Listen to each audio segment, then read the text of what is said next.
अगर आप विंध्याचल यात्रा भ्रमण की प्लानिंग करने वाले हैं तो यह वीडियो आपके लिए है। आप 0 रुपए से लेकर के जितना ज़्यादा से ज़्यादा खर्च कर सकते हैं उतने में आप रह सकते हैं विंध्याचल में और घूम भी सकते हैं। पूरा विस्तार से आप लोगों को बताएंगे। अगर बात करें तो विंध्याचल मिर्ज़ापुर में सबसे प्रमुख धार्मिक स्थल है। मिर्ज़ापुर से 5 किलोमीटर आपको आना होगा। अमरावती चौराहे से आ सकते हैं या उजला का पुल से भी आप आ सकते हैं। 2 रास्ते हैं। उसके बाद में वीआईपी गेट से एंट्री ले सकते हैं और अन्य रात में आएंगे तो आपको रहने के लिए धर्म स्थल के आसपास ही कमरे मिल जाएंगे। इसके अलावा विंध्यवासिनी माता विंध्याचल देवी की कहानी मार्कंडेय पुराण में वर्णित है। कहा जाता है कि देवी विंध्यवासिनी ने विंध्य पर्वत पर तपस्या की थी और भगवान विष्णु को प्रसन्न किया था। भगवान विष्णु ने उन्हें वरदान दिया था कि वह विंध्य पर्वत पर रहेंगी और अपने भक्तों की रक्षा करेंगी। माँ विंध्यवासिनी देवी का सबसे बड़ा महत्व विंध्यवासिनी देवी का महत्व तो बहुत अधिक है। यह मंदिर शक्तिपीठों में से एक है और देवी विंध्यवासिनी की पूजा की जाती है। नवरात्र सहित 2 नवरात्र, 2 गुप्त नवरात्र में और हमेशा पूर्णमासी को बहुत अधिक भीड़ रहती है। कहा जाता है कि देवी विंध्यवासिनी अपने भक्तों की रक्षा करती हैं और धन्य धान से उन्हें संपूर्ण वैभव देती हैं और भी बहुत सारी मनोकामनाएं हैं। विंध्यवासिनी माता के मंदिर प्रांगण में बहुत सारे ऐसे कमरे हैं।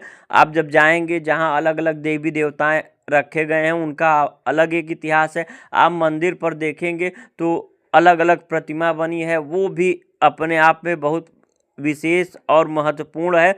विंध्याचल देवी विंध्याचल देवी का समय 5:30 से 12 बजे तक और 4 बजे से 8 बजे तक आप दर्शन कर सकते हैं। अलग अलग आरती होती है, उसमें भी आप सम्मिलित हो सकते हैं। साथ ही साथ में अगर आप विंध्याचल जा रहे हैं तो आप अगर विंध्य पर्वत श्रेणी नहीं घूमे और वहाँ का पूरा जो बना हुआ है रोपवे उसका आनंद नहीं लिए तो आपका अधूरा सफर रहेगा। और इसके अलावा अष्टभुजा माता, जब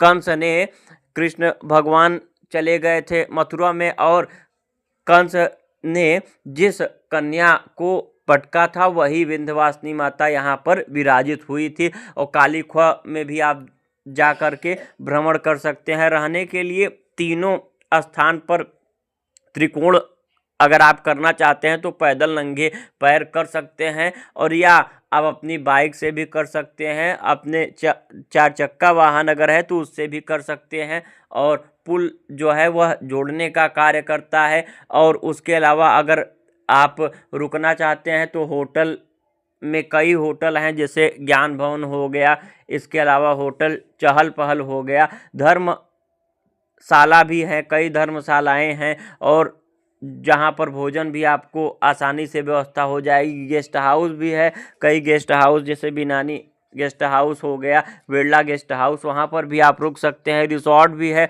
विंध्याचल में कई रिसोर्ट हैं और कमरे, यहाँ पर भी भोजन की सुविधा आपको उपलब्ध हो सकती है। अगर आप चाह रहे हैं कि आप कमरा सबसे सस्ते मिले तो 500 रुपये में भी कमरा मिल सकता है और ज़्यादा आप जितना बढ़ा सकते हैं और 100 रुपये से खाना स्टार्ट होता है और जहाँ तक आप खा सकते हैं जितनी अच्छी से अच्छी चीज़ वो तो आपके ऊपर है। और निःशुल्क भी अगर आप चाहते हैं तो धर्मशाला में रुक सकते हैं। और भी कई मंदिर है विंध्याचल में जहाँ पर मंदिर में ही व्यवस्था रहती है, वहाँ के साधु संत के पास आप जाएंगे तो आपको आसानी से अगर आप उनके अनुसार, क्योंकि विंध्यवासिनी माता जब आप काली ख्वा में जाएंगे मंदिर से दूर काली ख्वा अष्टभुजा की ओर तो वहाँ पर अनेक योगी हैं जो कई वर्षों से तपस्या कर रहे हैं और कंदराओं में तो बहुत सारे योगी ऐसे हैं जो कि खजाने की भी रक्षा कर रहे हैं, यहाँ खजाना की रक्षा कर रहे हैं और करोड़ों वर्षों से वो लोग इन्हीं कंदराओं में पूजा अर्चना भी करते हैं। और सबसे महत्वपूर्ण बात, यहाँ आप बहुत सारे लोग केवल आते हैं, दर्शन करके चले जाते हैं, मगर उन्हें कुछ भी नहीं पता चलता है। क्योंकि अगर आपको विंध्याचल आना है तो विंध्याचल स्टेशन से भी आ सकते हैं, और आप निजी वाहन से भी आ सकते हैं। और यहाँ पर आए तो माँ विंध्यवासिनी मंदिर के अलावा काली खोह, अष्टभुजा, राम घाट, सीता कुंड और भी बहुत सारे स्थान हैं। और साथ ही साथ विंध्याचल का पूरा विंध्य पर्वत श्रेणी आप घूम सकते हैं। माँ विंध्यवासिनी के अलावा काली खोह, अष्टभुजा और राम घाट, सीता कुंड ये ऐसे स्थान है। और कड़जा फाल में तो सुंदर झरना भी होता है।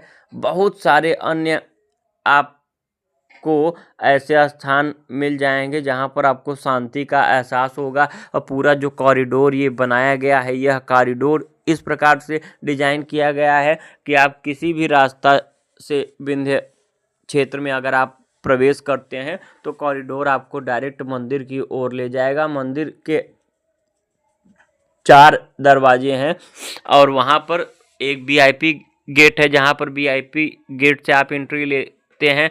अगर आप वाहन स्टैंड में अपना खड़ा किए हैं या बस स्टैंड के आसपास हैं तो बस स्टैंड से सीधा आएंगे, 500 मीटर पर ही आपको द्वार मिल जाएगा, वहाँ से भी आप जा कर के दर्शन कर सकते हैं। अगर आप भैरव बाबा थाना के तरफ से आ रहे हैं तो वहाँ से भी आप सीधा जाएंगे तो वहाँ से भी आपका दर्शन हो जाएगा। और मंदिर प्रांगण में जितने भी देवी देवता हैं उनका आप दर्शन कर सकते हैं। हनुमान जी हैं, राधा कृष्ण हैं, माता काली हैं, साथ ही साथ में अनुष्ठानिक महत्व भी है। बहुत सारे लोग यहाँ पर अनुष्ठानिक क्रिया करते हैं, हमेशा करते हैं। नवरात्र में बहुत विशेष होता है। अगर आप यहाँ कुछ खरीदना देख रहे होंगे, कल भी अनुष्ठान ही चल रहा था और बहुत रमणीक यह स्थान है। और जब अलग अलग आप आएंगे, हर बार मैं जब आता हूँ कुछ अलग ही विंध्याचल का महत्व समझ में आता है। चूँकि मेरे नानी का घर यहीं है तो विंध्याचल में मैं सबसे ज़्यादा रहा हूँ। अपने बचपन से लेकर अभी तक इतना वक्त गुजार चुका हूँ कि हर एक गली मुझे अपने घर की, अपने गांव की गली लगती है। शिल्पा और माता जी तो यहीं की हमारी हैं, मौसा और मौसी भी आए थे, तो सभी लोग पुनः विंध्याचल में आ कर के घूमे थे। अगर आप घूमना चाहते हैं यहाँ पर पूरा तो लाइक शेयर सब्सक्राइब जरूर करिए और कमेंट करिए, आपके लिए व्यवस्था जरूर बना दी जाएगी। जय हिंद, जय Bharat, all the best, God bless you. Mata Rani आप पर कृपा बनाए रखें। जय माँ विंध्यवासिनी, हर हर महादेव।